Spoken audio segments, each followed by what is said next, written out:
Seja bem-vindo, seja bem-vinda à nossa série Transformações. Eu estarei batendo papo com pessoas renomadas aí da fotografia, do audiovisual, pessoas com projetos de vivências e experiências que transformam vidas.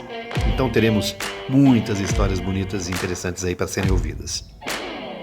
Pega um café, se ajeite na cadeira e vem comigo. Abraço.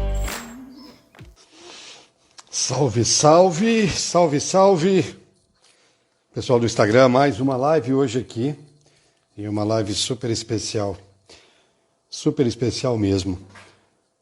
Vamos ver aqui quem... Vocês já devem ter visto quem está entrando por aqui. Sabe que a live hoje é com a Tamara Klink, filha do Amir Klink. Olha só, vocês estão me ouvindo bem?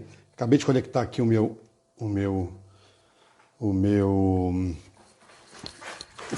microfone. Vê se está tudo bem. Se estiver tudo bem, coloca um joinha aí, por favor. Vamos participar dessa live. Transformações. Deixa eu ver se ela já entrou. Ah, valeu, Denise. Obrigado. Ô, Carla, brigadão. Aí, ó. Carla aí. Mamãe também. Parabéns. Parabéns para todas as mamães de ontem, do seu dia de ontem. E hoje vai ser até legal, porque o papo hoje é com a Tamara Klink, né, filha do Amir Klink. Então ela viveu experiências, né, desafios aí durante a vida toda, desde pequenininha. As fotos dela, as fotos são sensacionais. E, oi, Ana, joinha. Bom ver aqui. Ah, a Carla entrou hoje também. E olha, tá acompanhando minhas lives agora, Carla. Isso aí, amor, vai ser legal porque hoje o assunto é também esses desafios que a gente impõe aí para os filhos da gente, né? Boa, Viviane, obrigado, Viviane, ter vindo.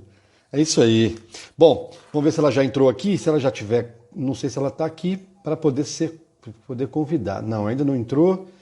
Deixa eu ver aqui. Entrou, acabou de entrar. Eu já vou mandar um convite para ela aqui agora, nesse minuto.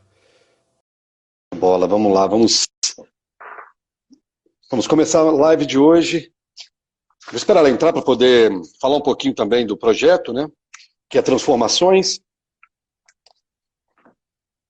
Aí, tá entrando, tá conectando. Ah, foi. Ei, como é que você tá? Bem, e vocês? Ah, show de bola, graças a Deus tudo bem por aqui. Você tá na França, não é isso? Isso. Esse momento de isolamento, como que você está se virando aí sem ter muitas possibilidades, vamos dizer assim? Ah, não. Hoje acabou, mas a gente continua, né? Porque quem pode tem que continuar. E não, a gente tem que, né, imaginar como um treinamento. Exatamente, exatamente. Eu que esperava uma jornada no Japão, fazendo a rota dos 88 templos budistas, estou enfrentando uma quarentena não, já tem, cara, 60 dias mais ou menos que a gente aderiu aqui em casa, né? Não aderiu por completo em todos os momentos, mas já dá quase 60 dias. Olha, é um prazerão, Tamara, ter aqui nessa live.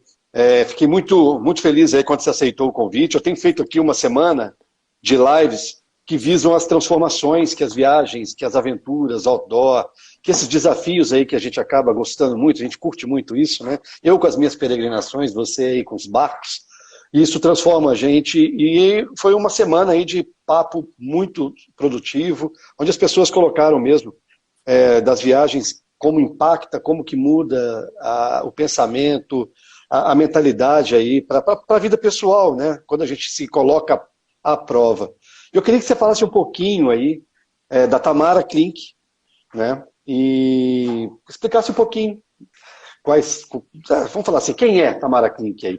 Para quem está vindo no meu canal, saber um pouquinho mais de você. Boa pergunta, né? Acho que para ninguém que está ouvindo é algo fácil de responder. Bom, eu me chamo Tamara, eu tenho 23 anos e eu acho que a razão pela qual o Antônio me chamou para falar hoje é que eu tenho uma grande paixão pelo mar, que veio desde que eu sei que eu existo. Então, quando eu era criança, eu tive a chance de estar numa casa onde A minha família valorizava o acesso ao mar e a experiência em cima d'água. E quando eu era criança, meu pai ficava muito tempo fora, muitos meses longe de casa, porque ele fazia viagens. E minha mãe cuidava da gente e ela fazia a gente perceber que meu pai tinha viajado não porque ele tinha nos abandonado, mas porque ele estava seguindo a paixão dele, que era vencer grandes distâncias sozinho em cima de um barco que ele construiu. Eu não sabia exatamente o que era o mundo, mas eles tentavam me explicar o que ele era. E quando meu pai chegava, depois de muitos meses, ele contava pra gente o que ele tinha visto e o que ele tinha vivido. Ele falava de animais imensos, maiores do que casas. Ele falava de ondas grandes, maiores do que prédios. Ele falava de coisas que eram mágicas. E isso tudo me fazia sonhar muito e querer. E de uma certa forma, quando a gente estava ali, dormindo, nós três, dormindo não, quase dormindo, mas acho que talvez mais acordados do que a gente estaria num dia, no resto do dia, a gente se teletransportava um pouquinho para esses lugares que ele relatava pra gente. Então a gente conseguia sentir o vento que vinha da janela, a gente conseguia imaginar as ondas em cima do nosso corpo, a gente conseguia ver esses bichos. Mais tarde, a gente teve a chance de ir para a Antártica com o barco da minha família e a gente fomos em 5 crianças, então nós três mais crianças de, amigos nossos. E foi uma experiência incrível, nós amamos. E acho que a partir daquele momento em que a gente estava podendo viajar em família, meu pai começou a viajar menos só e mais conosco. Foi algo importante que marcou a minha vida. E desde então, tudo que eu faço tem a ver de alguma forma com o oceano, que virou uma espécie de obsessão. Então eu entrei na faculdade de arquitetura porque, não sei porquê, mas considerando que seria um bom lugar para aprender a fazer projetos, a arquitetura me trouxe para cá, para a França, para estudar arquitetura naval, que tem a ver bastante com barcos. E hoje eu estudo isso e eu navego sempre que eu posso em barcos de conhecidos e desconhecidos. Então, sensacional. Seu pai, ele contava para vocês, mas ele contava para o mundo, né? Também. Ah, Isso aqui é muito antigo. O livro está até bem antigo, mas né, as histórias já me inspiram, né? Há muitos e muitos e muitos anos. E é bacana estar conversando contigo, porque eu estava conversando com a minha esposa da gente tentar fazer o Caminho de Santiago, que foi onde tudo começou na minha vida lá atrás, em 2014, e levar meus meninos. Eu tenho um de 1 ano e meio e tenho um de 7. Para o ano que vem, pegar um caminho português, que é um caminho, né, de altimetria mais tranquilo de ser feito, né, porque o menino mais novo vai ter 2 anos e meio, mais ou menos, para meio que testar mesmo essas condições, né, com eles e tal. E a viagem que você lembra de mais antiga foi essa que marcou a sua vida? Essa que quando vocês foram? Ou teve alguma outra que você fala assim, olha, essa é anterior e impactou, de certa forma, aí a minha maneira de enxergar a vida, enxergar as coisas? Para mim, a viagem mais antiga que qualquer pessoa faz é a viagem que a gente faz, as histórias das pessoas que nos transportam. Então, para mim, eu me lembro de viajar de barco muito antes de saber o que era o mar, o que era um barco. Eu também não sei se viajar tem a ver com estar longe de casa ou tem a ver com fazer uma viagem ou fazer um trajeto mítico ou valorizado não sei, pela mídia. Eu acho que viajar tem a ver com se permitir sair da nossa zona de conforto e viver aquele lugar ou aquele momento, espaço-tempo, de uma maneira interessada. Eu acho que a gente pode viajar no nosso próprio quarto, inclusive acredito que muita gente esteja vivendo isso agora. Sim. A gente pode viver o espaço da nossa casa de outra maneira, a gente escuta outros barulhos. Com a nossa família, a gente desenvolve, estabelece outras relações e outros vínculos. Acho que a partir do momento em que a gente se deixa levar pela história e a gente se deixa maravilhar pelo contexto que nos cerca, a gente está viajando.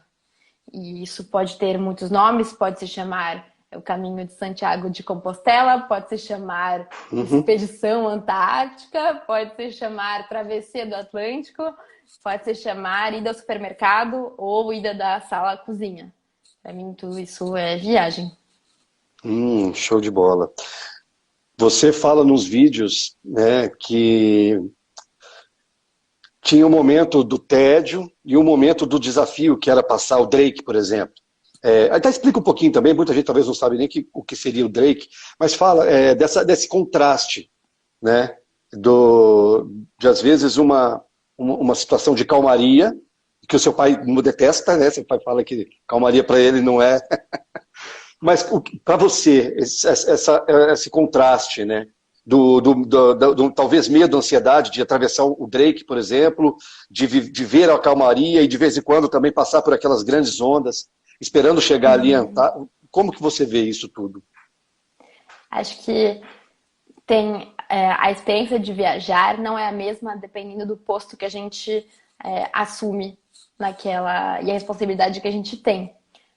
Nas viagens que eu fiz com a minha família, eu era talvez ajudante, quando eu era pequena, bem passageira, e quando a gente está na mão dos outros, quando a gente não é responsável pelas grandes decisões, acho que a nossa experiência é bem diferente. Então, para mim, calmaria talvez não fosse tão interessante quanto a tempestade, onde eu e minhas irmãs ficávamos de meia, grudávamos papel embaixo dos sapatos para a gente poder escorregar conforme o balanço do barco. Acho que podendo viajar hoje em posições de responsabilidade, em barcos que não são meus, eu vejo que a tempestade pode ser muito assustadora e a calmaria, para mim, pode ser pior ainda, porque no período de calmaria os perigos estão dentro de nós. Então a gente ficar com sono, a gente ficar entediado, a gente deixar de prestar atenção nas coisas que a gente deveria, relaxar na disciplina. Então, são os contextos diferentes, situações diferentes que requerem de nós outras competências. Não sei se tem algo que é mais difícil que o outro. Para alguns, talvez o mais difícil seja gerir dentro de nós, para outros seja gerir o lado de fora, porque eles já estão muito acostumados com a parte de dentro. Eu acho que do meu pai é mais esse outro, ele está acostumado com ele mesmo, e eu sou bastante os dois, eu acho. E essa sua bagagem, né, desde pequenininha, nessas embarcações com o seu pai, te permite ser menos ansiosa hoje? Mais autoconfiante, vamos dizer assim? Porque hoje você está estudando, inclusive, e está estudando questões técnicas, né, de embarcações. Você disse barcos dos outros. Provavelmente você esteja construindo o seu, ou com projetos do seu. A Tamara hoje, ela é mais autoconfiante, e quando você analisa essa autoconfiança, você consegue buscar isso no modo como foi a criação de vocês? Não sei se existe um máximo de autoconfiança. Eu tenho a tendência a acreditar que quanto mais a gente sabe sobre um assunto, menos a gente sabe. Então, quando a gente está muito confiante, provavelmente é porque a gente está naquele primeiro platô da curva de aprendizado, onde a gente acha que sabe tudo, mas a gente sabe muito pouco. Então, eu sinto que eu aprendo mais, e aprendendo mais eu sei que eu sei menos, porque ainda tem muito mais a saber. Então, tem um caso... pode continuar, desculpa. Sobre sua pergunta, o meu pai, a experiência que eu tive com ele, talvez me fez ser mais... perceber que, não sei, que talvez a gente nunca pode subestimar as dificuldades do contexto, Bom, acho que o mar tem um pouco de mitologia, o oceano, ele nos convida a viajar só de olhar. A gente usa muitas metáforas, tem mar no meio, navegar na crise, vencer os tubarões, não sei, da economia, sei lá. Eu vejo isso em lugares, Sim. mas para mim, apesar de ter todas essas imagens que evocam o mar, os grandes desafios não estão ligados com o oceano apenas, estão ligados com a preparação da viagem, com a relação com as pessoas que a gente estabelece dentro, fora do barco, no porto, com a nossa capacidade de resolver problemas. Talvez no oceano seja até mais simples, porque lá os desafios, em sua grande parte, são visíveis. Hoje, com as pessoas nas suas casas, a grande parte dos desafios é invisível, é aquilo que a gente imagina que os outros pensam, aquilo que aquilo que nos preocupa, que não necessariamente é tão preocupante assim. Então, acho que talvez o que meu pai me ensinou foi justamente a ver essas grandes expedições como simples passeios, e me fez perceber que grandes façanhas podiam ser simples voltas que a gente podia fazer nas férias. Então, talvez ele e minha mãe, claro, porque minha mãe esteve lá o tempo Uhum. todo, e as coisas que meu pai não me contou foi ela, e as coisas que ele não me ensinou porque estava muito tempo fora, foi ela que me ensinou, desde as mais simples até as mais difíceis, mas que apesar de existirem talvez, essa purpurina na história de ir para a Antártica, viajar longe, etc., o desafio estava muito antes. E Sim, era na muito preparação. mais comum. Então, tem um caso que você relata num dos vídeos seus, que é a questão do arco, né? Que vocês queriam atravessar o arco e numa geleira, assim. E aí, de repente, você vai falando, não, não vamos, porque o simples grito podia abalar isso. Conta um pouquinho pra gente como foi isso. Acho que você deve estar falando de um momento em que eu falo sobre os icebergs. Na Antártica tem esses. Sim, exatamente. O Na, primeiro, na... acho que o primeiro iceberg, acho que é isso que chama o vídeo. É muito antigo esse vídeo. Vasculhei você. É, Stalkeei. a gente estava. Então, icebergs são grandes pedaços de gelo de água doce, Uhum. que por serem de água doce eles boiam em cima do mar. Na Antártica tem bastante. Antártica, para lembrar, né, fica no sul, o Ártico é o que fica no norte do Uhum. planeta. E quando a gente está viajando lá, a gente cruza bastante com esses grandes pedaços de gelo flutuantes. Eles têm formas diversas e essas formas são causadas por muitos fatores. Às vezes é o vento que desenha em cima do iceberg, às vezes são as ondas do mar, ele se quebra em pedaços muito fácil. E quando a gente quando a gente anda ou Sim. navega perto deles, às vezes a gente fica impressionado com o tamanho.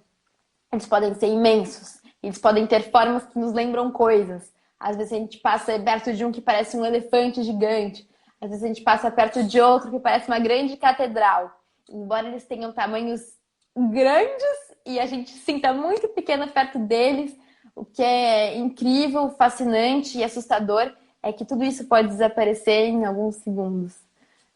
Às vezes eles estão ali num equilíbrio perfeito que só da gente fazer pequenas ondas passando de bote de borracha perto do barco ele quebra. Quando a gente viajava, né, para lá com o meu pai e com a minha mãe, a gente pedia para passar embaixo dos arcos, então nos buracos que se formavam dentro do iceberg. E às vezes na hora que a gente ia passar, meu pai falava: fica todo mundo em silêncio, fala embaixinho, fala embaixinho. E quando a gente passava, a gente via, aconteceram algumas vezes, da gente ver toda aquela catedral, aquela ponte começar a se quebrar atrás de nós, fazer ondas que empurravam o nosso barco. É assustador, mas nesse lugar, na Antártica, é comum. Hum.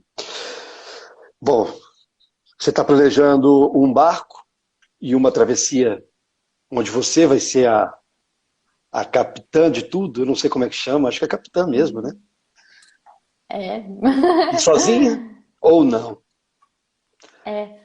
Para mim é um pouco, parece ser o caminho natural, querer viajar sozinha. De uma certa forma, a gente acaba viajando, navegando muito sozinho, mesmo quando a gente está com outras pessoas, porque a gente se reveza nos turnos.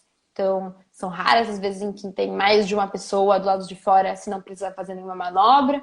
É, porém, eu sinto que é importante para mim ter autonomia para poder estar 100% sozinha. Isso quer dizer assumir a responsabilidade sobre toda a preparação e toda a partida e toda a viagem. Para mim é importante porque eu quero eu quero aprender e eu sinto essa grande talvez necessidade para mim.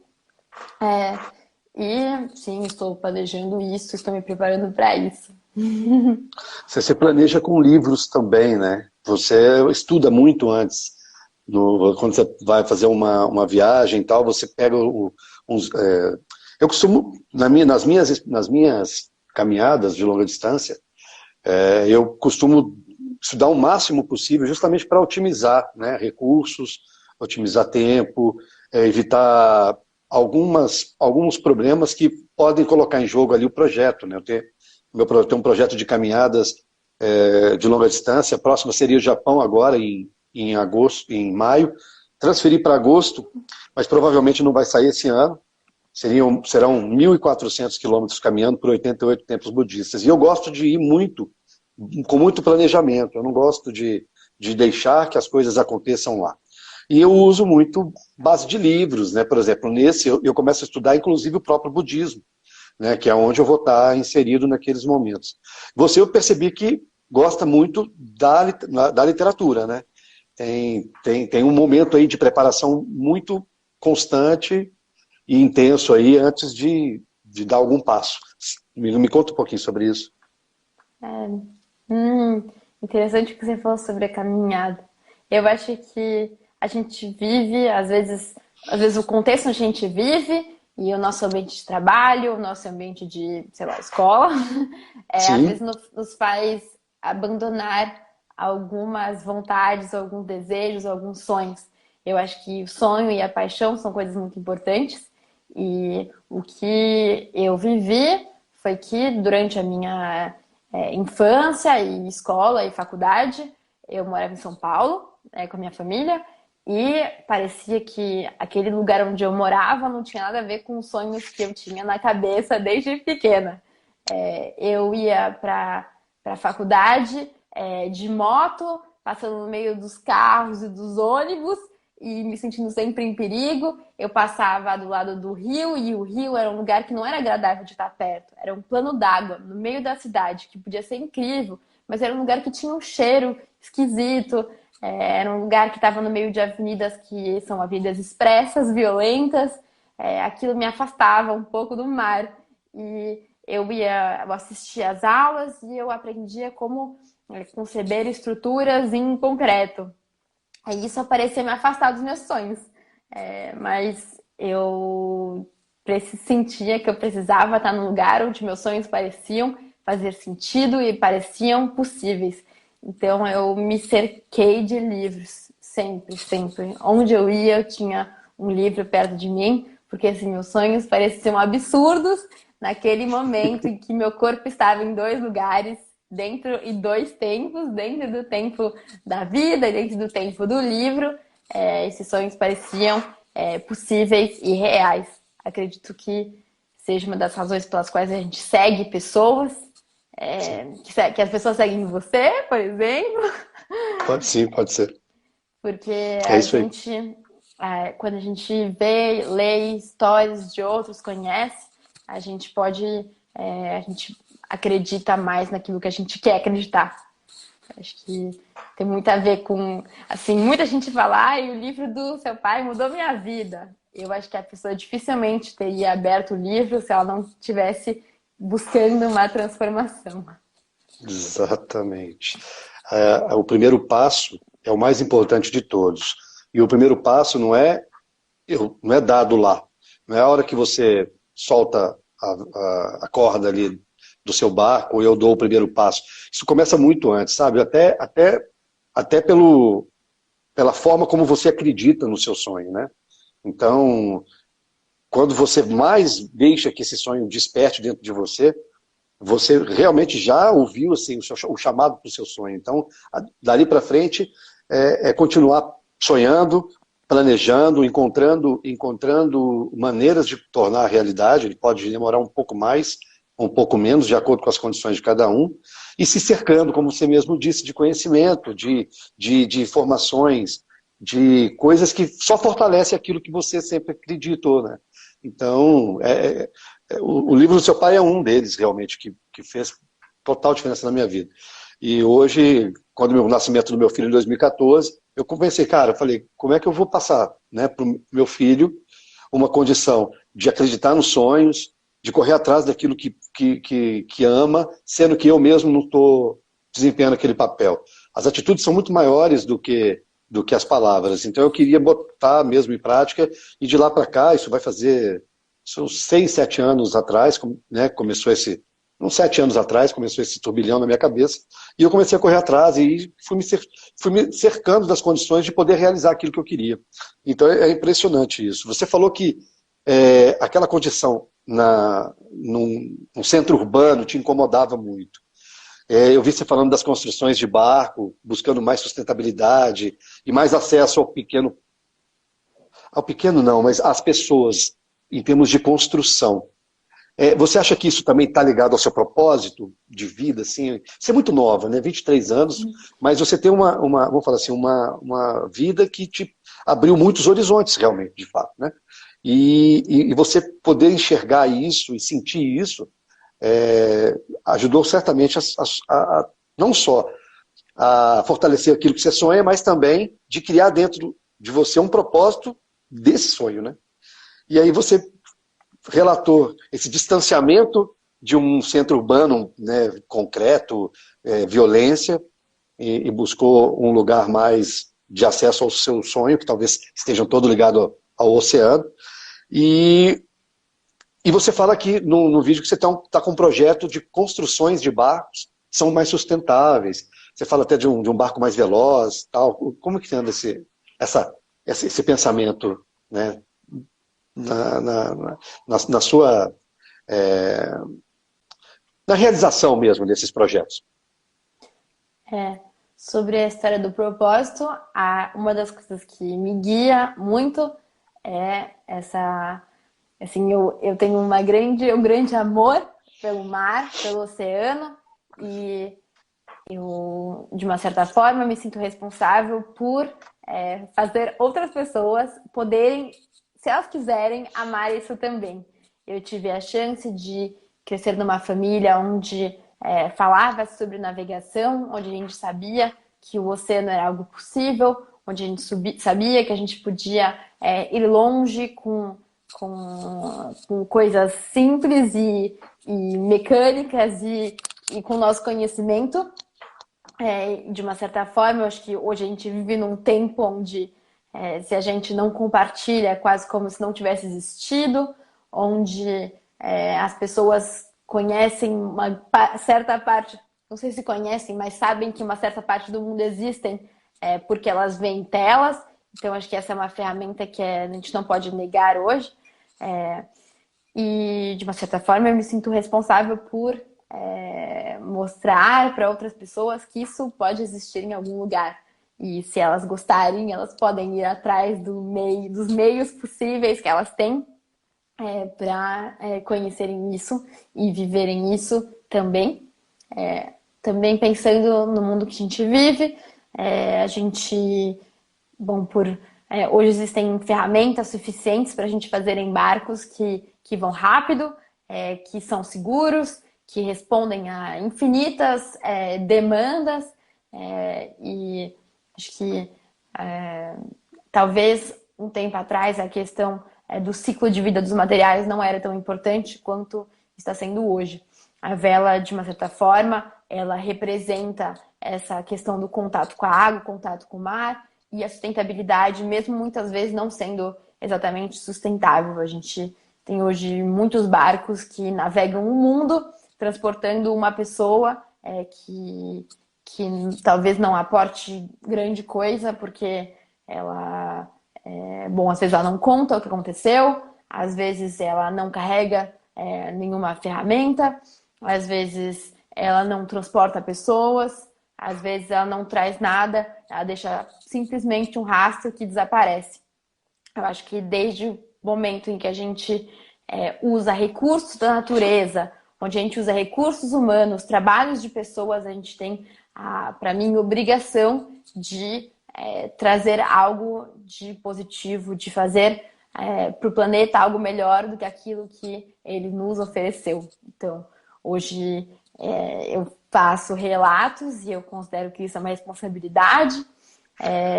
Espero no futuro próximo usar também materiais que sejam mais sustentáveis, mais eficientes dentro do que eu puder fazer e também de alguma maneira tornar isso acessível para outras pessoas. Qual que é o maior desafio que você está encontrando nos seus próximos passos? Acho que tem muitos desafios. Um grande desafio é talvez encontrar pessoas que têm os mesmos sonhos e paixões que eu, porque a gente não pode fazer nada sozinho. Até pode, mas se a gente quer fazer algo um pouco maior do que aquilo que cabe nas nossas mãos, a gente tem que ter outras pessoas. E talvez isso que eu estou buscando nesse momento, de mais importante.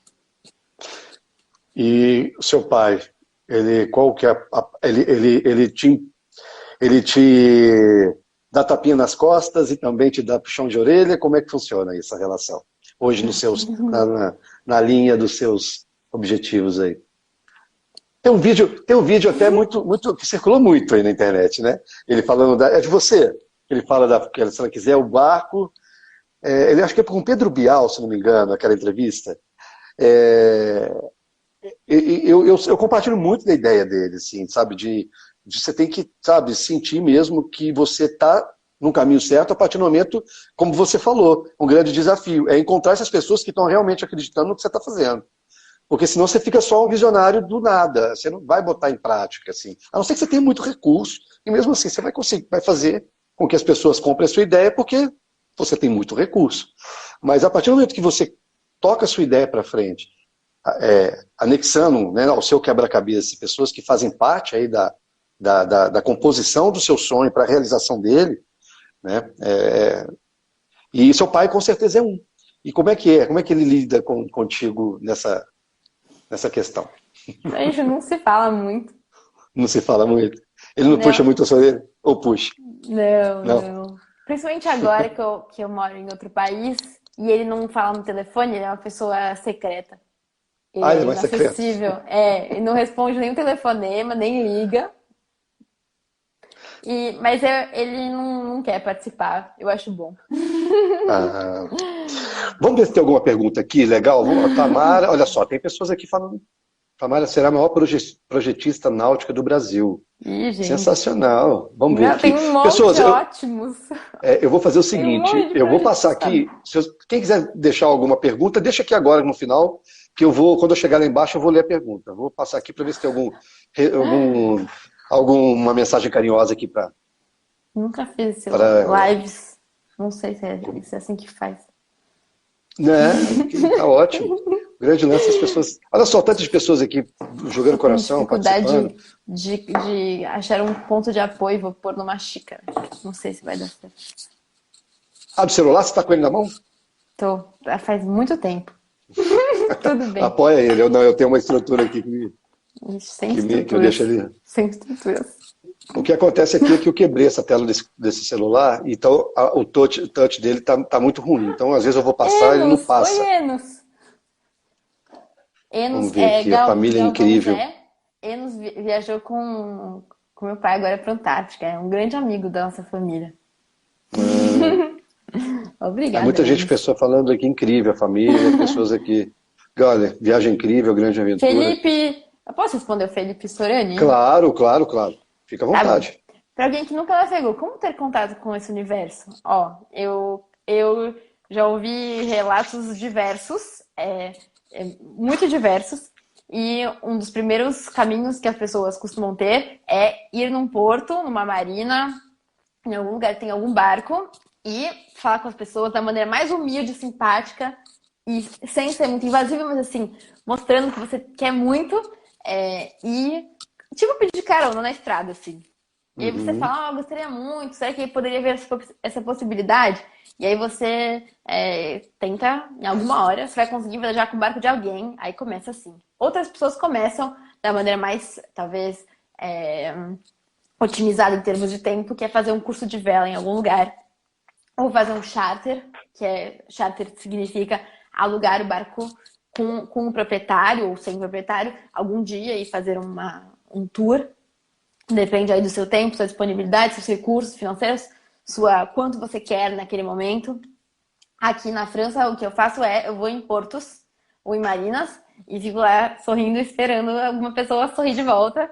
Aí, quando ela sorri, eu falo assim, oi, tudo bem? Eu sou brasileira, eu me chamo Tamara, eu gostaria muito de poder viajar, não sei se você conhece alguém. Aí, assim que acontece, nessas já fiz várias viagens legais, ou se não, grupos do Facebook também já utilizo. Olha, que bacana. Tem algum curso, Tamara, que você para 6 meses, um ano, Opa, que Felipe. você entra lá, que você entra e a escola te dá acesso, não te dá só o acesso, né? Mas ele te dá um ensinamento prévio ali e depois te dá acesso à navegação ou não? Ou é difícil isso? No Brasil, pelo menos, é mais escasso do que aí na França? Não sei. Aí tem umas pessoas falando da França. Uma das razões que me trouxe aqui foi porque quando a gente era criança, justamente na Antártica, a gente cruzava alguns veleiros e tinha uns veleiros meio assim, talvez, a gente diria, com um monte de gambiarras e, tipo, veleiros pequenos, e quando você começava a Uhum. se aproximar, percebia que tinha um monte de roupa pendurada, secando do lado de fora, mas estavam todas congeladas, porque na Antártica faz um pouco de frio, e a gente vai se aproximando, aproximando, começa a ser um monte de criança, pai, tia, avó, tinha uma avó pendurada no mastro, barcos assim, tipo, míticos, eram sempre franceses. A gente chamava no rádio francês, e isso me deu uma certa curiosidade de, assim, por que tem tantas pessoas franceses aqui? O que tem esse país que traz essas pessoas para esse lugar? Né? Deve ter uma coisa de Uhum. diferente, especial. E aí eu fiquei com essa vontade de querer falar francês, querer vir para cá.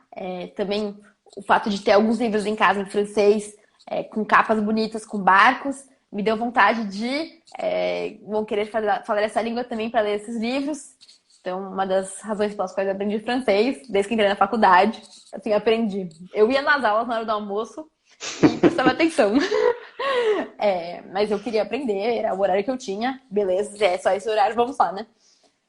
E chegando aqui, eu entendi que existe uma cultura muito forte que vem desde um cara chamado Henrique Tabarly. Foi um cara que, bom, foi um pouco um visionário, que começou a participar de competições sozinho e ganhar e construir novos barcos e fazer relatos.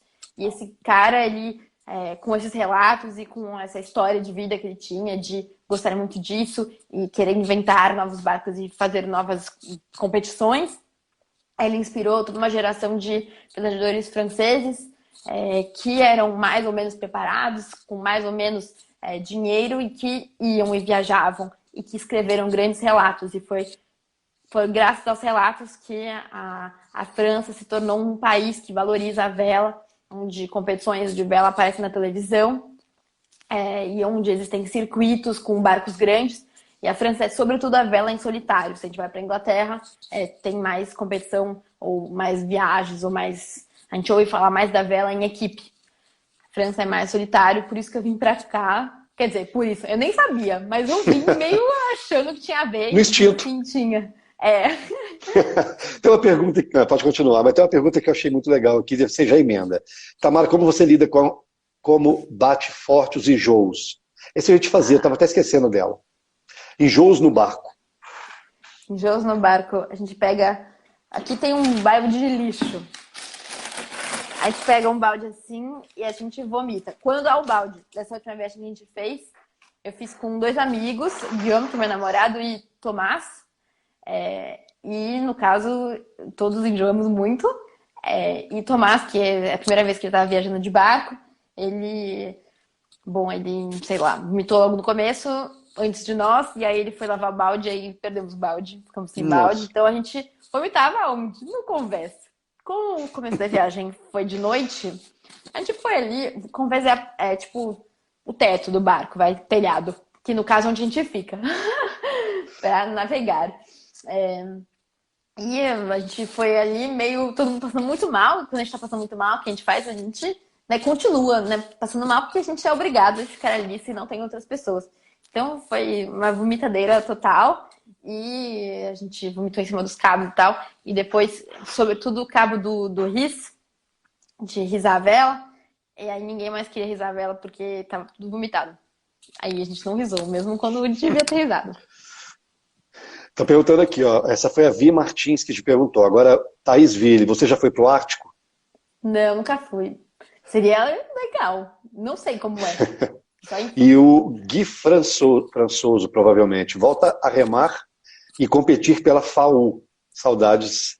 Ah, Show. Ele me levou para remar, ele insistiu muito. Eu não conhecia esse meio do remo, embora meu pai Uhum. falasse tanto do remo, da época dele e tal. Eu, eu passava perto da raia, assim, de ônibus, né, com o circular da USP. USP é a Universidade de São Paulo, onde eu estudei com o Guilherme, Uhum. justamente. Aí eu passava perto da raia e fazia assim, para não olhar a raia, porque eu sabia, né, que tinha aquela pressão familiar, assim, né? Ai, eu sou pai, remou aqui, você também remará. E aí eu não queria. Eu falei assim, não, gente, cada um com o seu caminho próprio, né? Vamos cada um no seu quadrado. E não queria ir pra raia, até que o Gui, né, aconteceu de eu começar a estudar com o Gui, fazer projeto com ele, e ele insistia tanto. Que menino, gente, esse menino é uma pessoa, assim, exemplo de como formar uma equipe. É uma pessoa incrível, esse Guilherme. Prestem atenção nele. Show de bola. E aí ele me levou, me convenceu a ir pra raia e começar a remar, e eu amei. E se antes eu ia remar só uma, duas vezes por semana, comecei a remar todos os dias e amei. Gostaria de voltar para remar com ele, sobretudo. A minha irmã está até aqui na live, perguntou: você deixaria de fazer algo que sonha porque a sua família é contra? E não E, acreditam que daria certo? gente, eles não acreditam em um monte de coisa. Não acreditam. Mas tudo bem, Você não sonha precisa muito? acreditar. Eu sim, mas eu espero realizar. Eu sonho e depois. Algumas coisas eu sonho, e aí serão sempre sonhos, como, não sei, conhecer certos atores, né? Quem nunca, né? Uhum. Mas conhecer certos autores, quem nunca, alguns já falecidos, porém, quando eu sonho e projeto, tem vários que a minha família não acredita e tudo bem, né? É assim, tem várias coisas que a gente. Que a nossa família gostaria que a gente não fosse. Exatamente. Impossível sermos. Se a gente é tudo aquilo que a nossa família queria que a gente fosse, a gente não é a gente mesmo, porque a gente Exatamente. é a Exatamente. pessoa que acha isso, né? Não, Então, tudo bem. eu vi muito que eu era louco, de querer andar mais de 5.000 quilômetros. Aí, até, poxa, você tá querendo aparecer, cara? Alguma coisa desse sentido. A gente ouve muitas coisas, mas a gente tem que filtrar. A primeira coisa, a gente não pode dar muita atenção aos julgamentos, às interferências aí de pessoas, né, externas. Você tem que ter convicção do que você quer, você tem que ter convicção daquilo que realmente você sonha e acredita fazer, e acredita que seja possível fazer, e meter o pé. Não tem como você, eu vou esperar as pessoas avalizarem. Não tem jeito. Se você confia no que você quer, é uma coisa que vai te fazer se sentir mais realizador, cara, mete o pé, não tem outra saída. É lógico, você tem que estruturar. Tem até uma pergunta aqui, ó. Quais são as qualidades que você acha mais importantes numa travessia? Você tem que procurar realmente as condições para poder executar e ir. Então responde essa aí para, deixa eu ver quem. Thaís de novo, peguei duas perguntas da mesma pessoa. Pessoa interessadíssima. Obrigada pela participação, Não Thaís. tem muita pergunta, eu não vou conseguir, a gente não vai conseguir responder todo mundo, mas vamos lá. Vou responder o máximo possível. Olha só, Thaís, eu vou responder com a minha experiência. No caso, nunca fiz uma travessia sozinha, nunca, né? É o plano, no caso. Porém, o que eu tenho a impressão que é a resposta é querer muito. No caso, eu quero muito. Então, mesmo que muitas coisas estejam sendo contra isso, a gente acaba sempre se cercando de pessoas que acreditam nisso, a gente acaba se cercando de coincidências que acontecem que nos favorizam. E por mais que muitas vezes pareça que está muito longe, acho que quando a gente quer muito, a gente percebe que indo longe ou indo perto, no fim a gente está se aproximando do caminho certo. Então, fazer planos talvez é uma coisa que pareça muito simples, e talvez seja, mas o contexto que a gente imagina quando a gente faz o plano e o contexto que é a vida real, eles são muito diferentes. Bom, a gente sabe, todo mundo já viveu a experiência de entrar num supermercado querendo comprar certas coisas e no fim a gente acaba levando coisas que não tinha nada a ver com aquilo que estava na lista, porque o contexto era diferente. Pessoas que a gente encontrou, comidas que a gente não encontrou, outras que a gente cruzou. Eu acho que, no fim, pelo fato de acreditar, eu acabo me aproximando desse plano. Então, acho que responderia 2 pontos: querer. É o que está acontecendo. Espero que seja uma resposta certa. Veremos. Certamente, certamente. Querer é tudo. Vamos lá, eles estão melhores que eu mesmo nas perguntas. Vamos lá. Você já começou. A construção de fato, você já começou a construir ou ainda está na parte do projeto? Não, estou na parte de. Ui, uma parte que eu não conhecia, mas que estou conhecendo muito bem agora, que é a parte de juntar pessoas que acreditem nisso também. Às vezes pessoas que ajudem com ideias, pessoas que ajudem com trabalho, pessoas que ajudem com dinheiro, pessoas que ajudem com experiência. Então é isso que eu estou fazendo. Eu acho que Olha, está sendo bom. olha só, depoimento bacana aqui para você. Sou muito fã dessa mocinha. Quando um dia vieres a Santa Catarina, gostaria de levar meus netos para te conhecer. Olha que maravilha isso. É Obrigada. referência. Vou ficar Então, olha feliz só, com os netos. você já sente que você inspira as pessoas, né? Pelos depoimentos das pessoas aqui, você já tem uma ideia inicial. Ah, Mas você, Nicole. você se inspira em quem? Quem que é assim, cara, eu me inspiro nessa pessoa. Nossa, eu sinceramente me inspiro em todas as pessoas. Então, mas deve ter Tipo, algum, deve ter 2 ou 3 aí que você fala, essa aqui é a minha lista todo mundo preferida. tem os seus inspiradores, né? Tem É pessoas que eu me necessário inspiro. isso, né? Uma pessoa que eu me inspiro, eu não sei se eu me inspiro nela ou me inspiro no que eu acho dela. Que geralmente é o que a gente acha, né? Não o que a pessoa é. Mas uma é uma moça chamada Ellen MacArthur, que é uma velejadora inglesa, que, bom, fez coisas extraordinárias, escreve muito bem, é uma pessoa que é muito pela causa do meio ambiente e da economia circular há muitos anos. Mas, além dessas pessoas célebres, né, que a gente pode citar, eu me inspiro em todas as pessoas que me cercam, mesmo as pessoas que eu considero chatas, por exemplo, eu sempre olho para elas e penso, tá, essa pessoa, o que eu posso aprender com ela? E aí eu tento aprender com essas pessoas, com todas que existem e que me cruzam. E todo mundo tem o que acrescentar, né? Todo mundo, o grande lance é como o olhar, né? Porque tem pessoas que elas já se cercam de preconceitos, ou pela primeira impressão já tira algumas conclusões que são totalmente precipitadas, ou simplesmente se bloqueiam a partir do momento que vê que alguma coisa ali não funcionou vamos falar, na química, né, da relação ali, e aí se bloqueia, não quer saber um outro lado, às vezes é simplesmente um momento, um dia. Mas todo mundo tem o que. Mas é lógico que naturalmente, a gente vai se cercando de pessoas que, primeiramente, têm uma visão positivista, né? São otimistas no olhar e no encarar as coisas. Pessoas que não dá certo, é muito difícil, é muita coisa, eu não vou fazer, eu acho. Ou então, pessoas que sempre detalham a conquista do outro com, com supostas facilidades. Ah, não, eu conseguiu porque tinha dinheiro. Ah, conseguiu porque. Cara, a gente naturalmente vai se esquivando de pessoas dessa natureza. Mas é lógico que essas também têm coisas para acrescentar na vida da gente. Vamos lá, vamos ver Todo aqui. mundo tem. Acho que foi Nicole que perguntou sobre a quarentena, né? A ansiedade. Essa foi a última pergunta aqui. Isso. Eu não sei.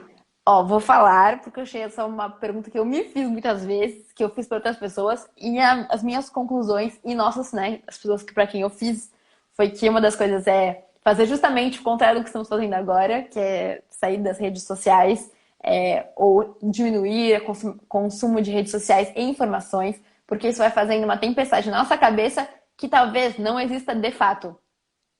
Então, acho que o que é talvez a antítese do barco, onde no barco a tempestade ela é visível, ela é real, ela está caindo no nosso corpo, tem a chuva, tem a boca que fica salgada, com a internet é um perigo horrível, porque essa tempestade pode ser longa, infinita, interminável. Então, tomem cuidado com isso. E outra coisa tenta fazer um microprojeto de o que eu quero hoje, o que eu quero amanhã, o que eu quero nesse tempo. Se a gente não tem uma direção, um rumo para onde a gente quer ir, a gente pode se perder muito fácil. Então inventa alguma coisa, sei lá. O meu objetivo não sei, cozinhar melhor. Ou sei lá, fazer conseguir passar o mínimo de tempo possível na internet. Ou me aproximar da minha avó por telefone. Ou desenhar melhor. Alguma coisa. Qualquer coisa. Pode ser, não sei. Quanto tempo eu consigo ficar de olho aberto sem piscar? Sei lá, qualquer coisa que você inventar na Não. hora. A gente antes pensava assim, quais são os objetivos de curto, médio e longo prazo. Aí você fala, o que é curto, médio e longo prazo, né? Hoje é totalmente diferente. Hoje o curto é hoje. Qual que é o seu objetivo para hoje? O seu objetivo de médio prazo são 7 dias. E o seu objetivo de longo prazo é mês que vem. Então, assim, eu também sou assim. Eu estou trabalhando na quarentena, focando em coisas que, né, eu penso em fazer, penso em executar, e estou tirando esse momento de introspecção, de certa forma, para poder executar coisas que naquela correria, aquela loucura do cotidiano não estava me permitindo fazer. Então, é uma boa oportunidade para a gente fazer uma lasanha que a gente nunca fez. Vamos fazer uma lasanha, vou testar aqui como é que faz. Entendeu? Quer dizer, essas coisas aqui fazem a gente poder lidar melhor aí com essa pressão e incerteza do momento. E a gente está falando de pessoas que podem ficar em casa. Exatamente. Tem muitas pessoas que não podem te dar esse luxo de ficar em casa. Tem muitas pessoas que não podem se dar o luxo de ter um propósito. Então, se a gente pode, a gente deve fazer isso. E se a gente pode ter um propósito, a gente pode criar um projeto. Não são todas as pessoas que podem. A gente deve também. Se a gente tem uma paixão, se a gente tem esse privilégio de ter uma paixão, a gente deve segui-la também. Ganhou um fã, Jadir, disse que eu curti demais essa menina, alto astral, sonhadora, pés no chão. Muito bom. Como lidar com tempos difíceis. Como lidar com passar tempos difíceis longe da família. A sua mãe está contigo aí ou você está sozinho? Ah, não, estou só. Mas ela sempre está, né, no coração. Minha mãe é muito participativa. Minha mãe, ao contrário do meu pai, ela é muito participativa. Ela participa de tudo, ela se envolve em tudo, ela me ensina muitas coisas. E ela está, de certa forma, sempre próxima, mesmo tão longe. Você e pede feliz muito Dia das colo? Mães. Feliz Dia das Mães.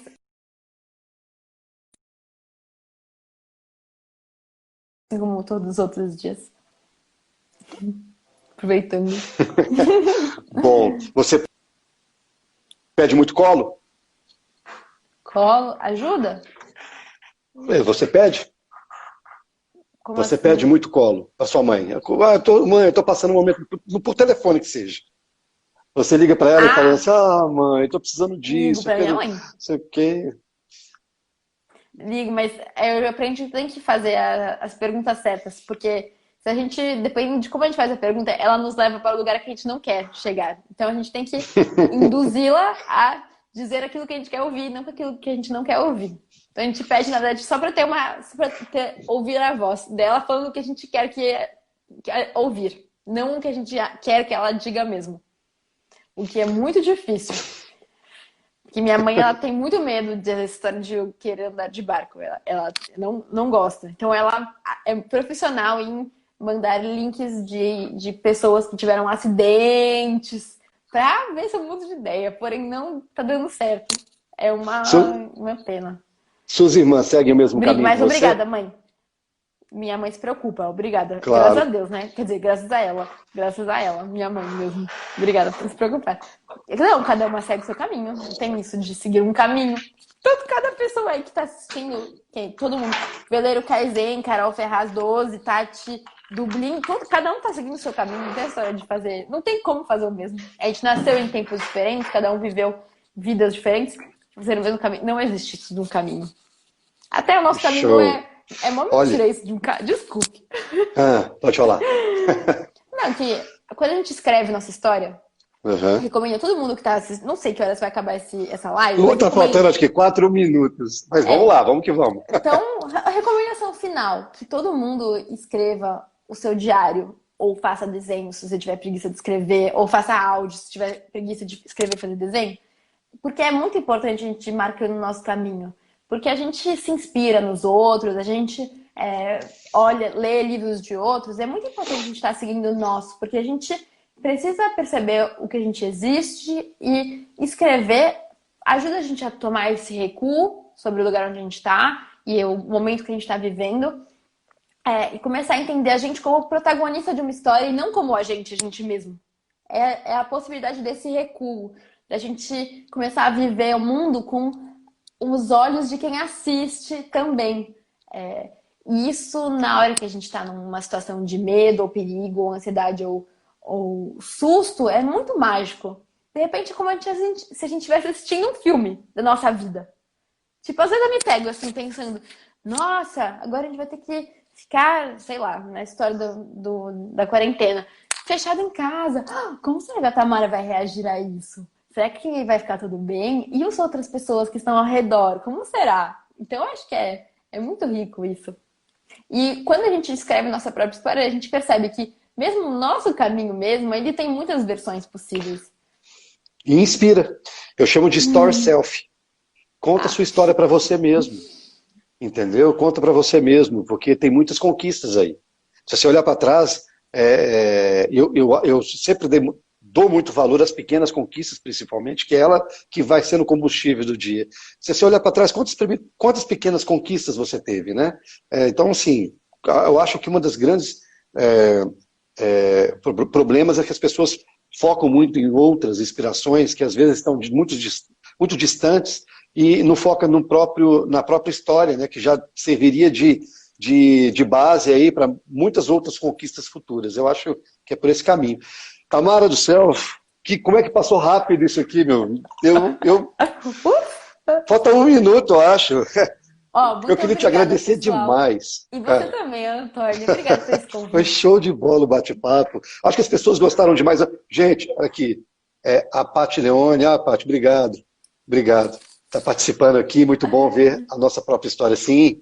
Então, gente, eu agradeço todo mundo que passou por aqui. A gente não consegue acompanhar tudo, principalmente hoje. Essa menina bombou aqui no chat aqui. Então, a gente não consegue nem dar atenção a todo mundo. Mas eu agradeço.